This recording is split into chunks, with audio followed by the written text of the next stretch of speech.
உணவே ஜீவசக்தி, உணர்வே பிரம்மஞானம். அன்பே சிவம், மனமே குரு. எல்லா ஆன்மாக்களுக்கும் என்னுடைய ஆத்மா வணக்கம். ஒரு மனுஷனுக்கு வாழ்க்கையில், சராசரி வாழ்க்கையில் எவ்வளவோ துன்பங்களும் துயரங்களும் கஷ்டங்களும் வெளியே சொல்ல முடியாத வேதனைகளும் நிறைய இருக்குது. ஆனால் தன்னை சேர்ந்தவங்ககிட்ட ஒருத்தங்கிட்ட பேசும்போது அதை வெளிக்காட்டிக்க மாட்டாங்க. எவ்வளவோ ஓயாத கவலை ஓடிக்கிட்டு இருக்கோம். அவங்ககிட்ட பேசும்போது இதெல்லாம் மறைச்சிட்டு தான் அவங்ககிட்ட பேசுவாங்க. ஏன்னா அவங்களுக்கு இவனுக்குள்ளே இருக்கிற இந்த கஷ்டம், இந்த கவலை அவனுக்கு தெரிஞ்சதுன்னா இவனை கேவலமாக நினைப்பாங்க. என்ன பொழப்பு பொழைக்கிறான் அப்படின்னு நினைப்பாங்க.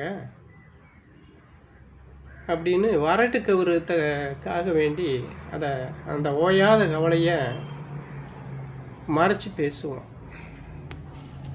இது தெரிஞ்சால் கேவலம் அப்படின்னு.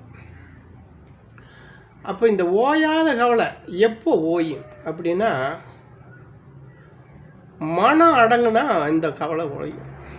மனம் அடங்காத வரைக்கும் இந்த கவலை இருந்துக்கிட்டே இருக்குது. இந்த ஓயாத கவலை மனம் ஓயாமல் கவலை ஓயாது. மனம் எப்போ ஓயுதோ அப்போ தான் இந்த கவலையும் ஓயும்.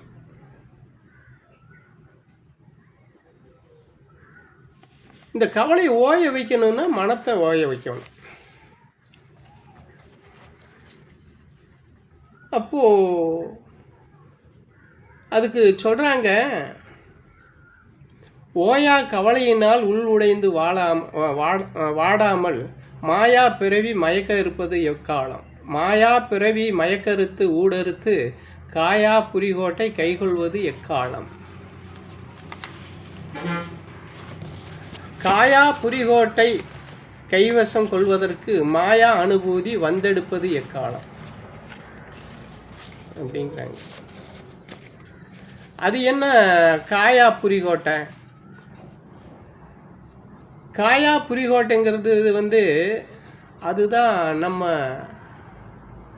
இந்த பயணத்தில், யோக பயணத்தில், ஞான பயணத்தில் நம்ம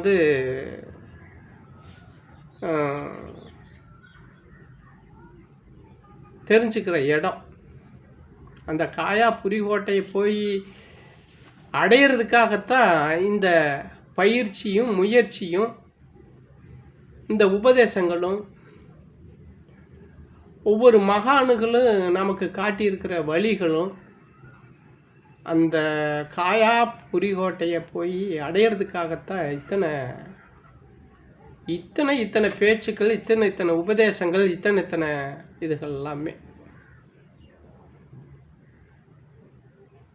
அந்த காயா புரிகோட்டை எதுன்னா, இரவும் இல்லை பகலும் இல்லை,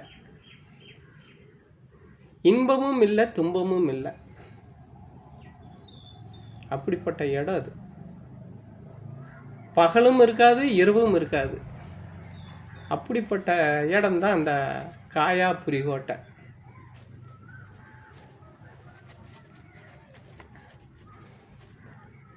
இந்த காயா புரிகோட்டைக்கு போகணுன்னா அவ்வளவு சீக்கிரம் போக முடியுமா அப்படின்னா முடியாது. ஏன்னா இந்த காயா புரிகோட்டைக்கு வந்து சேருட்டுன்னு தான் நம்மளை இந்த இயற்கை நம்மளை படைச்சது. ஆனால் நம்ம வந்த வேலையை விட்டு வேறு எந்த வேலைக்கோ போய் செஞ்சு அதில் துன்பங்களை சேர்த்தி வச்சுக்கிட்டோம். அதுதான் வினைப்பயன்கிறது.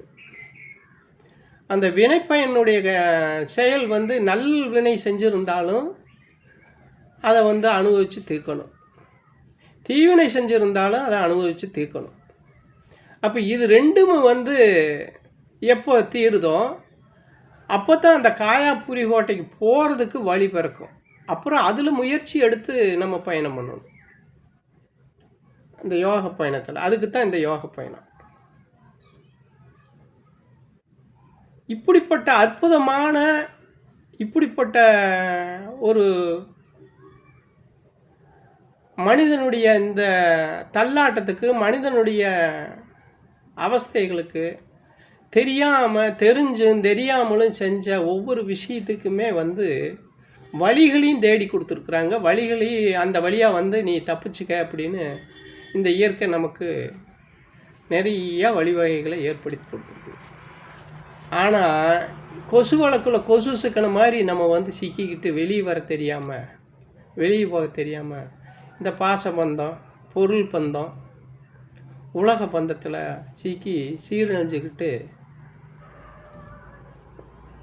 ஓயாத கவலையில் நம்ம தினமும் செத்துக்கிட்டு இருக்கிறோம். அதனால் இந்த இயற்கையும் மகான்களும் சித்தர்களும் காட்டிய வழியில் பயணம் பண்ணி நம்ம இந்த காயா புரிகோட்டையை அடையிறதுக்கு வழியை தேடிக்க வேணுங்கிறது தான் எல்லாரையும் கேட்டுக்கிறேன். ஆத்மா எல்லாருக்கும்.